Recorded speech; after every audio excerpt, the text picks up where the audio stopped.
Hello and welcome to my channel, The Quality Investor. Today, I want to discuss the types of metrics to look at when searching for high quality dividend stocks.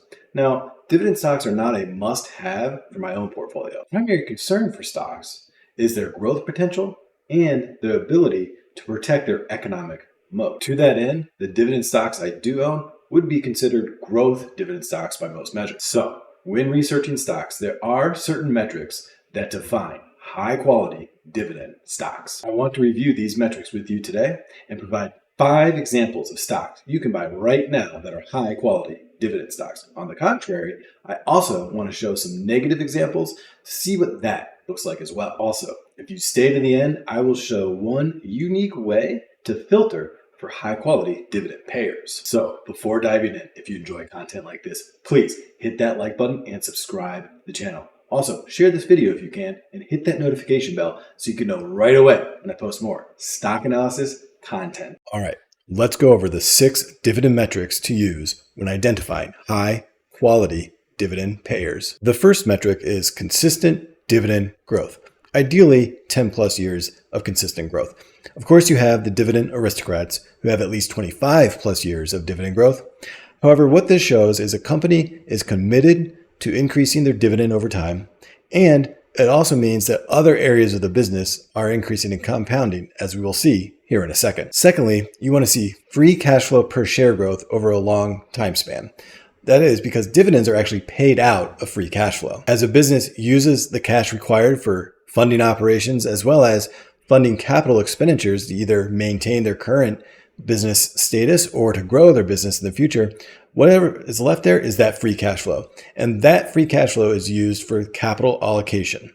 And of course, dividends is one part of capital allocation. Third, we have free cash flow payout ratio. That is dividends per share divided by free cash flow per share. This percentage tells you how much of free cash flow is being used for dividends.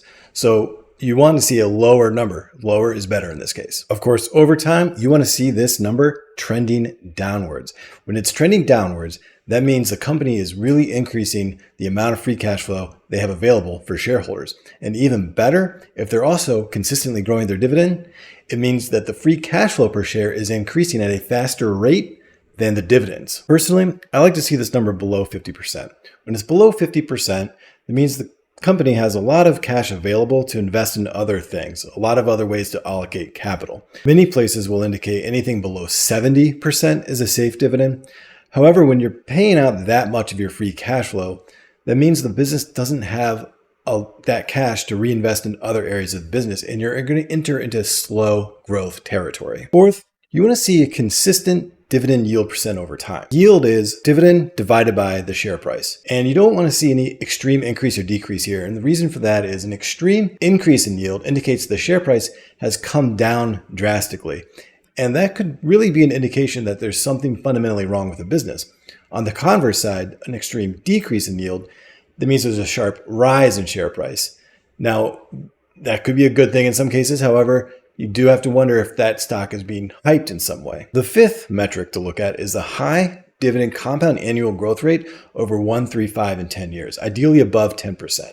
That means the company is increasing their dividend every year by at least 10%, and it's really outpacing inflation, which brings me to the next point, a minimum compound annual growth rate of 5%. Anything below 5% and you are risking the dividend not increasing as fast as inflation, especially in the last couple of years. And the sixth metric to look at is the net debt to EBITDA ratio. Anything here 3 and below and trending downwards is a strong, healthy dividend. Net debt is your total debt less cash on hand. And then EBITDA is earnings before interest, taxes, depreciation, and amortization. The best way to think about this ratio is how many years it will take a company to pay off all of its debt using cash from operation earnings. So if you have and when you're seeing this ratio trend downwards, it means the business is doing a very good job of increasing the amount of cash they're earning from operations. Now, I want to show you some examples of what this looks like from a visual perspective. And we're going to start out with what a negative trend looks like. So I want to show 2 former dividend aristocrats and 1 dividend aristocrat that is in danger of losing that title. First up, we have Walgreens Boots Alliance, ticker WBA. And right away, when I'm looking at this, I see a lot of red flags. Looking at the dividend compound annual growth rate, you can see 10 years ago, it was 5.35% and has slowed considerably as time has gone on. You can kind of see that plateauing here in the dividend per share. And when you look at the free cash flow payout percent average here, you can see it's pretty high. However, that is skewed by the most current year where they didn't generate that much free cash flow at all. Also, you have the yield consistently increasing over time. It is at nearly 8% at the end of the year. And you can see the year-over-year dividend growth, like I was saying up here, but you can see that trending downwards in the last 10 years. And finally, you can see just how much their debt has really increased in the last 10 years. 0.92 10 years ago, up to 10.86 at the end of fiscal year 2022. And it's negative now, meaning they have negative earnings from operations. Walgreens did cut their dividend at the end of the year in fiscal year 2023, but that's not going to show up on my chart until their Q1 numbers are released. Next, we have AT&T, a former dividend aristocrat. You can see that cut here in fiscal year of 2022. And that has led to negative compound annual growth rate for the dividend. So if you've held this stock for the last 10 years, you are really losing out to inflation with AT&T. Also, you can see that free cash flow payout percentage is consistently high, above 50%. Their yield is choppy. It's all over the place. They're not showing consistent growth in their free cash flow, and they are showing consistent growth in net debt to EBITDA. And the third negative example here is 3M, ticker MMM. You can see 10 years ago, their dividend had increased 9% on a compound annual basis, but that has slowed considerably over the last 10 years. And you can see that plateauing effect here. They're barely raising their dividend to keep their title of a dividend aristocrat. They also pay an incredibly high free cash flow payout percentage here, above 60%. And that is largely due to their free cash flow per share decreasing since 2020. And a lot of that is because of their legal issues. So they have less money to reinvest for growth back into 3M. Their yield is also steadily rising over time. It's up to 5.5% now. And you can see that year-over-year dividend growth on a chart here is just consistently trended downwards. It's not a good thing that you want to see. Also, they have an issue with their net debt to EBITDA. It is rising, however, it is still below 3. All right, let's look at 5 incredible dividend stocks that are rarely mentioned as great dividend stocks. First up is Costco, ticker COST. And this is a beacon of stability. You can see that their compound annual growth rate is very steady, hovering around a little above 12%. You can see that reflected here in their chart. They also have a very low free cash flow payout percentage, meaning they have a lot of extra money to reinvest back into the business, while at the same time paying a very healthy dividend. You can also see that upward trend for their free cash flow per share. One drawback is their yield has decreased a bit because their share price has really been growing, but this should be a very good dividend growth stock for a very long time. You can see the dividend growth annually as well. Never once has it fallen below 10%. And finally, looking at their net debt to EBITDA, you can see that downward trend that we like to see, and it's now below 1. Next up is Elevance Health, ticker ELV. Their dividend has increased at a faster rate than Costco's even. You can see that here. Their yield has remained relatively stable as well. They haven't decreased as much as what Costco has, and they've also shown very good year-over-year dividend growth. Now, their free cash flow per share has stalled a little bit, so this is something to keep an eye on if you're thinking about purchasing Elevance Health.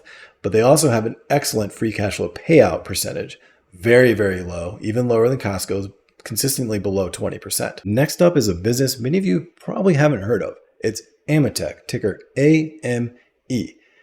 AME is an industrial conglomerate, and they design and manufacture differentiated and advanced instruments for process, aerospace, power, and industrial markets. And they also are a focused niche supplier of highly engineered automation solutions, thermal management systems, specialty metals, and electrical interconnects, among other products. You can see they have all the hallmarks of what we want to see in a good dividend payer.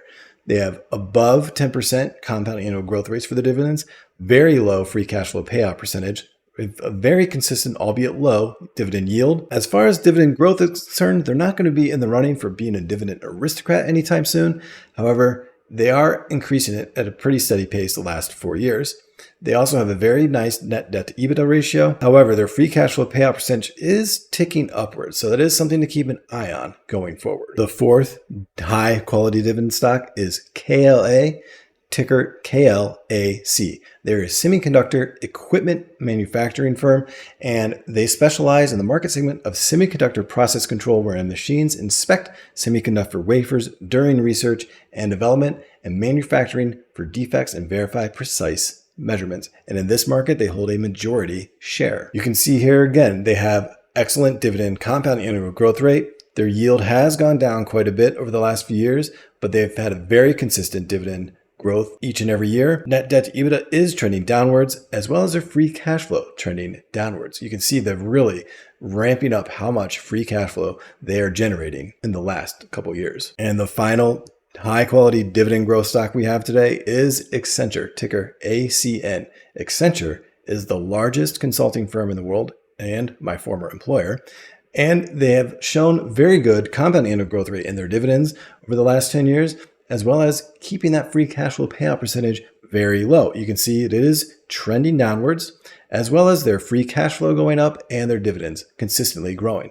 Their yield has come down a bit. They also remain quite steady in how much they grow their dividend each year. They did take on some debt in 2020, but you can see that trending downwards, meaning they are earning a lot more to pay that off. I also want to quickly review how each of these companies have performed. You can see each of them have very nice returns over the last 3, 5, and 10 years, easily beating the S&P. Over the last 10 years, KLA has been a very strong growth stock at 31% compound annual growth rate for their share price, followed by Costco, then Elevance Health at 20.8%, Accenture at 18.6%, and Amtech at 13.6. And if you've stuck with me this far, I want to show you a unique way to filter for high quality growth dividends. This is a quick and dirty way for me to check on businesses growing their dividend at an accelerating pace over time. What that means is you can see here, I have this chart, dividend compounding annual growth rate acceleration, 10, 5, 3, and 1 year. A 1 indicates they are accelerating their dividend. And the way I'm defining it is their dividend compound annual growth rate has increased over time. So meaning at 10 years ago, their compound annual growth rate in the last 10 years is 10.7%. 5 years is 10.9%. 3 years, it's 11.8%. And just this last year, they grew their dividend by 15.4%. So you can see a couple of those that are on our list here. You have Accenture, here's KLA. And this also helps me find other stocks that might be a good fit, but I might not otherwise really search for, because I really do look at a lot of S&P 500 companies. You can see here, I have an indication whether or not it's in the S&P 500. And one stock that's primarily on my watch list right now, and I've been looking into recently, is Williams & Sonoma. Williams Sonoma has accelerated their dividend 13% compounded annually the last 10 years. And just last year, they increased their dividend by 20%. Williams Sonoma has been on my watch list for a while, and they've done a very good job with all their dividend metrics here. Free cash flow payouts well below 50%. Their yield is very consistent. It's starting to go back up a little bit. You can see they've had very nice year-over-year dividend growth. They're also paying down their debt, increasing their earnings from operations. And you can see that downward trend as well in their free cash flow payout.